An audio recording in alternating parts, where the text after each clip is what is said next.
ಉಮಾಸುತಂ ದೇವಂ ನಾಗಲಿಂಗೇಶ್ವರಂ ಹರಂ ಶಾಂತರೂಪಂ ಸದಾ ವಂದೇ ಭಕ್ತಾನುಗ್ರಹಕಾರಿಣಂ. ಈ ದಿವಸ ನಾಗಲಿಂಗೇಶ್ವರ ದೇವರ ಸನ್ನಿಧಾನದಲ್ಲಿ ನಾವೆಲ್ಲ ಸೇರಿದ್ದೇವೆ. ಕಾರಣ ಏನು ಅಂತ ಕೇಳಿದರೆ, ಆ ದೇವರನ್ನು ಪುನಃ ಪ್ರತಿಷ್ಠಾಪಿಸಿ ಆರಾಧಿಸಿಕೊಂಡು ಬಂದಂತಹ ದಿವಸ, ಪುನಃ ಪ್ರತಿಷ್ಠೆ ಮಾಡಿರತಕ್ಕಂತಹ ದಿವಸ ಪ್ರತಿಷ್ಠಾ ವರ್ಧಂತಿ ಅಂತ ಹೇಳ್ತಾರೆ.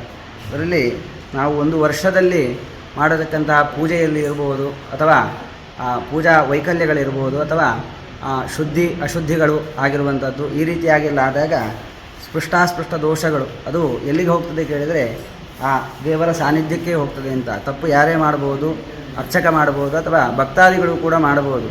ಇಲ್ಲಿ ಯಾವ ರೀತಿಯಾಗಿ ಮಂತ್ರಗಳನ್ನು ಹೇಳಿದಾಗ ಸಾನ್ನಿಧ್ಯ ಅಭಿವೃದ್ಧಿ ಆಗ್ತದೋ, ಅದೇ ರೀತಿಯಾಗಿ ಆ ದೇವರಿಗೆ ದೇವಸ್ಥಾನಕ್ಕೆ ಸಂಬಂಧಪಡದೇ ಇರುವ ಮಾತುಗಳನ್ನಾಡಿದರೆ, ಕೆಟ್ಟ ಮಾತುಗಳನ್ನಾಡಿದರೆ ಅಂತಹ ದೋಷಗಳು ಆ ದೇವರ ಸನ್ನಿಧಾನಕ್ಕೆ ಹೋಗ್ತದೆ ಅಂತ. ಹೋದಾಗ ಏನಾಗ್ತದೆ ಕೇಳಿದರೆ ದೇವರ ಚೈತನ್ಯ ಎನ್ನುವಂಥದ್ದು ಕಡಿಮೆ ಆಗ್ತದೆ ಅಂತ ಶಾಸ್ತ್ರ ಹೇಳ್ತಾರೆ. ಅದಕ್ಕೋಸ್ಕರವಾಗಿ ಆ ಪ್ರತಿಷ್ಠಾ ವರ್ಧಂತಿಯನ್ನು ಮಾಡಿದಾಗ ಅಷ್ಟಪರಿ ಕಲಶ ಅಂತ ಹೇಳಿದರೆ 8 ಪರಿಕಲಶಗಳನ್ನು ಇಟ್ಟುಕೊಂಡು ಪ್ರಧಾನವಾದಂತಹ ಕಲಶವನ್ನು ಸ್ಥಾಪಿಸಿಕೊಂಡು ಅದರಲ್ಲಿ ಷಣ್ಣವತಿ ಕಲೆಗಳು ಅಂತ ಹೇಳಿದರೆ 94 ಕಲೆಗಳನ್ನು ಆವಾಹಿಸಿ ಆ ಕಲಶವನ್ನು ದೇವರ ಲಿಂಗಕ್ಕೋ ಅಥವಾ ಬಿಂಬಕ್ಕೋ ಅಭಿಷೇಕ ಮಾಡಿದಾಗ ಇರತಕ್ಕಂತಹ ಎಲ್ಲ ಸ್ಪೃಷ್ಟಾಸ್ಪೃಷ್ಟ ದೋಷಗಳು ಹೋಗಿ ಅನುಗ್ರಹ ಕಲೆ ಎನ್ನುವಂಥದ್ದು ಅಭಿವೃದ್ಧಿ ಆಗ್ತದೆ ಅಂತ. ಹಾಗೆ ಇವತ್ತಿನ ದಿವಸ ನಾವು ಬೆಳಗ್ಗೆಯಿಂದ ಆರಂಭಿಸಿ ಈ ರಾತ್ರಿಯ ಕಾಲ, ಸಂಧ್ಯಾಕಾಲದವರೆಗೆ ಆಚರಿಸಿರುವಂತಹ ಕಾರ್ಯಕ್ರಮಗಳು ಏನು ಅಂತ ಕೇಳಿದರೆ, ಮೊದಲನೇದಾಗಿ ಆ ನವಕ ಪ್ರಧಾನ ಹೋಮ, ನವಕ ಪ್ರಧಾನ ಕಲಶ ಸ್ಥಾಪನೆ, ಅದೇ ರೀತಿಯಾಗಿ ರುದ್ರದೇವರಿಗೆ ಸಂಬಂಧಿಸಿರತಕ್ಕಂತಹ ಶ್ರೀ ರುದ್ರ ಹೋಮ, ಆ ನಂತರದಲ್ಲಿ 108ಕ್ಕೂ ಅಧಿಕವಾದಂತಹ ಫಲಾಭಿಷೇಕ. ಯಾಕೆ ಕೇಳಿದರೆ ಅಭಿಷೇಕ ಪ್ರಿಯೋ ರುದ್ರ ಅಂತ. ಒಂದೊಂದು ದೇವರಿಗೆ ಒಂದೊಂದು ವಿಷಯಗಳು ಅತ್ಯಂತ ಪ್ರೀತಿಯಿಂದ. ಈ ವಿಷ್ಣು ದೇವರಿಗಾಗಬೇಕಾದ್ರೆ ನಾವು ಎಷ್ಟು ಚಂದದಲ್ಲಿ ಅಲಂಕಾರ ಮಾಡ್ತೇವೋ ಅಷ್ಟು ಬೇಗ ವಿಷ್ಣು ದೇವರು ಸುಪ್ರೀತರಾಗ್ತಾರೆ. ಹಾಗೆ ದೇವಿಗಾಗಬೇಕಾದ್ರೆ ಅರ್ಚನೆ, ಗಣಪತಿಗಾಗಬೇಕಾದ್ರೆ ನೈವೇದ್ಯ, ಈಶ್ವರನಿಗಾಗಬೇಕಾದ್ರೆ ಅಭಿಷೇಕವೇ ಪ್ರಧಾನ ಅಂತ. ಹಾಗೆ ಆ ಫಲಾಭಿಷೇಕವನ್ನು ಮಾಡಿಕೊಂಡು ಸಂಧ್ಯಾಕಾಲದಲ್ಲಿ ಆ ರಂಗಪೂಜೆಯನ್ನು ಕೂಡ ನಾವು ಮಾಡಿದ್ದೇವೆ. ಮತ್ತು ಸೂರ್ಯೋದಯದಿಂದ ಆರಂಭಿಸಿ ಸೂರ್ಯಾಸ್ತದವರೆಗೆ ಆ ಭಜನಾ ಕಾರ್ಯಕ್ರಮವನ್ನು ಕೂಡ ನಾವು ಆ ದೇವರಿಗೆ ಸಮರ್ಪಿಸಿದ್ದೇವೆ. ಇದು ಪುನಃ ಪ್ರತಿಷ್ಠೆಯನ್ನು ಮಾಡಿ ಈ ದಿವಸ 5ನೇ ವರ್ಷದ ವರ್ಧಂತಿ ಉತ್ಸವವನ್ನು ನಾವೆಲ್ಲ ಭಕ್ತಾದಿಗಳು ಸೇರಿ ಆಚರಿಸಿದ್ದೇವೆ. ಮಾಡಿರುವಂತಹ ಈ ಎಲ್ಲ ಧಾರ್ಮಿಕ ಕ್ರಿಯಾಕಲಾಪಗಳಿಂದ ಆ ದೇವರು ಸುಪ್ರೀತರಾಗಬೇಕು, ನಂಬಿರತಕ್ಕಂಥ ಎಲ್ಲ ಭಕ್ತರಿಗೆ ಸನ್ಮಂಗಲವನ್ನು ಆ ದೇವರು ಅನುಗ್ರಹಿಸಬೇಕು ಅಂತ ದೇವರನ್ನು ಪ್ರಾರ್ಥನೆ ಮಾಡುವಂಥದ್ದು. ಶ್ರೀಕೃಷ್ಣಾರ್ಪಣಮಸ್ತು. 2021ರಲ್ಲಿ ಈ ದೇವಸ್ಥಾನದ ಜೀರ್ಣೋದ್ಧಾರ ಮಾಡಿರ್ತೇವೆ. ಇದೀಗ 5ನೇ ವರ್ಷದ ಕಾರ್ಯಕ್ರಮ ನಡೀತಾ ಇದೆ. ವರ್ಧಂತಿಯನ್ನು ಮಾಡ್ತಾಯಿದ್ದೇವೆ. ಇವತ್ತು ಬೆಳಗ್ಗೆಯಿಂದ ನಮ್ಮ ಪುರೋಹಿತರಾದ ನಾಗರಾಜ ತಂತ್ರಿಯವರ ಒಂದು ಪೌರೋಹಿತ್ಯದಲ್ಲಿ ಬೆಳಗ್ಗೆಯಿಂದ ಸಾಯಂಕಾಲವರೆಗೆ ಪೂಜಾ ವಿಧಿವಿಧಾನಗಳನ್ನು ಅವರು ಒಳ್ಳೆಯ ರೀತಿಯಲ್ಲಿ ಮಾಡಿರುತ್ತಾರೆ. ಅದೇ ರೀತಿ ಬೆಳಗ್ಗೆಯಿಂದ ಸುಮಾರು 8 ಭಜನಾ ತಂಡಗಳಿಂದ ಹರಿನಾಮ ಸಂಕೀರ್ತನೆ ಕೂಡ ನಡೆದಿದೆ. ಎಲ್ಲದೂ ದೇವರ ನಾಗಲಿಂಗೇಶ್ವರನ ಒಂದು ಕೃಪೆಯಿಂದ ಎಲ್ಲ ಒಳ್ಳೆಯ ರೀತಿಯಲ್ಲಿ ಆಗಿದೆ. ಶ್ರೀ ದೇವರು ಎಲ್ಲರಿಗೂ ಒಳ್ಳೆಯದನ್ನೇ ಮಾಡಲಿ ಅಂತ ನಾನು ಹಾರೈಸ್ತೇನೆ. ನಮಸ್ಕಾರ. ಖಂಡಿತ ಇದು ನಮ್ಮ ಪೂರ್ವಜರು, ಹಿರಿಯರು ಸುಮಾರು ಒಂದು 800 ವರ್ಷಗಳ ಇತಿಹಾಸ ಹಿಂದೆ ಇದನ್ನು ಹೇಳ್ತಾರೆ. ನಾವು ಹುಟ್ಟುಕಾರೆ ಮುಂಚೆನೇ ದೇವಸ್ಥಾನ ಇತ್ತು. ಆದರೆ ಇಲ್ಲಿ ನಮ್ಮ ವಿಶೇಷವಾಗಿ ಜಡ್ಡಮರ್ದಿವಂತ ಮಾಬಲ್ ಶೆಟ್ಟರು, ಅವ್ರ ಜೊತೆಯಲ್ಲಿ ಗೋಪಾಲ್ ಉಪ್ಪ ಇದ್ದರು, ಹಾಗೆ ನಮ್ಮ ವಿಠ್ಠಲದಾಸ್ ಉಪ್ಪ ಇದ್ದರು. ಇವರೆಲ್ಲ ಇಲ್ಲಿ ಒಂದು ಕೂಡಿಕೊಂಡು ಶಿಥಿಲ ದೇವಸ್ಥಾನವನ್ನು ಏನಾದರೂ ಜೀರ್ಣೋದ್ಧಾರ ಮಾಡಬೇಕು. ನಮ್ಮ ಗ್ರಾಮದಲ್ಲಿ ಕೂಡ ದೇವರು ಜೀರ್ಣೋದ್ಧಾರ ಆಗಿ ಎಲ್ಲರ ಸಕಲ ಇಷ್ಟಾರ್ಥಗಳನ್ನು ಪೂರೈಸಬೇಕೆಂದು ಮನಗೊಂಡು ಮಾಬಲ್ ಶೆಟ್ಟರು ಮುಖ್ಯ ನೇತೃತ್ವದಲ್ಲಿ ಆ ದೇವಸ್ಥಾನ ಜೀರ್ಣೋದ್ಧಾರ ಮಾಡಿದರು. ಸಾಧಾರಣ ನಾನು ತಿಳಿದಾಗೆ 30 ವರ್ಷದ ಹಿಂದೆ ತುಂಬ ಕಷ್ಟಪಟ್ಟು ಮಾಡಿದ್ದಾರೆ. ಅದನ್ನ ಉಳಿಸಬೇಕೆಂಬ ನಿಟ್ಟಿನಲ್ಲಿ ಕಳೆದ ಒಂದು 19-20ನೇ ಇಸ್ವಿಯಲ್ಲಿ ಶಿಥಿಲಾವಸ್ಥೆಯಲ್ಲಿ ಬಂದು ತಲುಪಿದಾಗ ದೇವಸ್ಥಾನ ನಾವೆಲ್ಲ ಒಂದು ನಮ್ಮ ಅರ್ಚಕ ನಾಗರಾಜ ತಂತ್ರಿಗಳು ಈಗ ಇರುವವರು ಅವರಿಗೂ ಭಾಳ ಈ ದೇವಸ್ಥಾನವನ್ನು ಜೀರ್ಣೋದ್ಧಾರ ಮಾಡಬೇಕಂತೇಳಿ ರವಿ ಶೆಟ್ಟರ್ ಹತ್ರ ನಿರ್ಧಾರ ಹೇಳುವಾಗ ನಮ್ಮದು ಇಲ್ಲಿ ರಾಮದಾಸ್ ನಾಯ್ಕರು, ಯುವರಾಜ್ ಶೆಟ್ಟರು, ಅವರ ಅಣ್ಣ ಬಾಲ್ ಶೆಟ್ಟರು ಮತ್ತು ಅವರೆಲ್ಲ ಅಕ್ಕಂದಿರು ಮತ್ತು ಭಾವಂದಿರು ಸೇರಿಕೊಂಡು ತೀರ್ಮಾನಕ್ಕೆ ಬಂದರು. ಮತ್ತು ಪ್ರತಿ ಸೋಮವಾರ ಇಲ್ಲಿ ಭಜನೆ ಮಾಡ್ತಿದ್ದರು ನಮ್ಮ ಮಹಿಳೆಯರು. ಆ ಭಜನೆಯಿಂದ ಕೂಡ ದೇವರದ ಒಂದು ಸಾನ್ನಿಧ್ಯ ಹೆಚ್ಚಾಗ್ತದೆ ನಮ್ಮ ಅರ್ಚಕ ಗೆಳತಿಯರು. ಖಂಡಿತ ನಿಮ್ಮೆಲ್ಲರ ಆಶೀರ್ವಾದದಿಂದ, ದೇವರ ಅನುಗ್ರಹದಿಂದ ನಾವು ಎಣಿಸಿದ ಹಾಗೆ ಆ ನಾಗಲಿಂಗ ಸ್ವಾಮಿ ಅನುಗ್ರಹ ಕೊಟ್ಟಿದ್ದಾನೆ. ವಿಶೇಷವಾಗಿ ಇವತ್ತು ಅದ್ದೂರಿಯಾಗಿ ಸೂರ್ಯೋದಯ ಬೆಳಗ್ಗೆಯಿಂದ ಸಾಯಂಕಾಲ ಸೂರ್ಯಾಸ್ತದವರೆಗೆ ವಿವಿಧ ತಂಡಗಳಿಂದ ಒಳ್ಳೆಯ ರೀತಿಯ ನಾಮ ಸಂಕೀರ್ತನೆ ಆಗಿದೆ. ಬಂದ ಜನರು ಆ ದೇವರ ಅನುಗ್ರಹಕ್ಕೆ ಖಂಡಿತ ಪಾತ್ರರಾಗಿದ್ದಾರೆ. ವಿಶೇಷವಾಗಿ ನಿಮ್ಮೆಲ್ಲರ ಸಹಕಾರ ಮುಂದೆ ಕೂಡ ಈ ದೇವಸ್ಥಾನ ಉತ್ತರೋತ್ತರ ಶ್ರೇಯಸ್ಸನ್ನು ಕಾಣುವಂತೆ ಆ ದೇವರು ನಮಗೆ ಅನುಗ್ರಹಿಸಲಿ. ಎಲ್ಲರಿಗೆ ಒಂದೇ ಮನಸ್ಸಿನ ಬುದ್ಧಿ ಕೊಡಲಿ. ವಿಶೇಷವಾಗಿ ನಮ್ಮ ಯುವಕರು ಈಗ ಧಾರ್ಮಿಕದಲ್ಲಿ ಮುಂದೆ ಬರಬೇಕಂತ ನಾವು ಆಶಿಸ್ತೇವೆ. ಯಾಕಂದರೆ ಸಾಧಾರಣ ಮಧ್ಯಮ ವರ್ಗದವರು ಮತ್ತು ನಾವು ಪ್ರಾಯದವರೆಲ್ಲ ಇದ್ದೇವೆ. ಯುವಕರು ಮುಂದೆ ಬಂದಾಗ ನಮ್ಮ ಈ ಧರ್ಮ, ಸನಾತನ ಹಿಂದೂ ಧರ್ಮ ಜೊತೆಯಲ್ಲಿ ಇಂಥ ಧಾರ್ಮಿಕ ಅನೇಕ ದೇವಸ್ಥಾನಗಳಲ್ಲೂ ಒಳ್ಳೆ ರೀತಿಯ ಕಾರ್ಯ ನಡೆದರೆ ನಮ್ಮ ಸನಾತನ ಧರ್ಮಕ್ಕೊಂದು ಅರ್ಥ ಬರ್ತದೆ ಹೇಳ್ತಾ ಅವಕಾಶಕ್ಕಾಗಿ ಧನ್ಯವಾದಗಳು ಸರ್. ನಮಸ್ಕಾರ.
ಮಂಗಳಂ ಜಯ ಜಯ ಮಂಗಳಂ ಶುಭಾ ಮಂಗಳಂ ಜಯ ಶುಭ ಮಂಗಳಂ ಭೂಮಿಯ ದಾನವ ಬೆಳಿದಗೆ ಮಹಾಮಹಕೃತಿ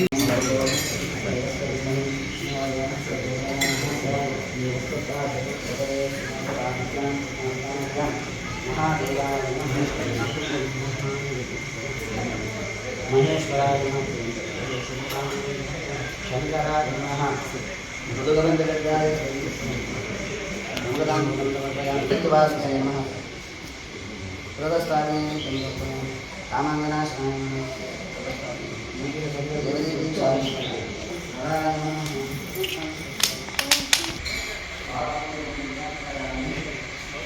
ನಮಃ, ನಿರ್ಮಾಣ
विश्वं सदेस्तु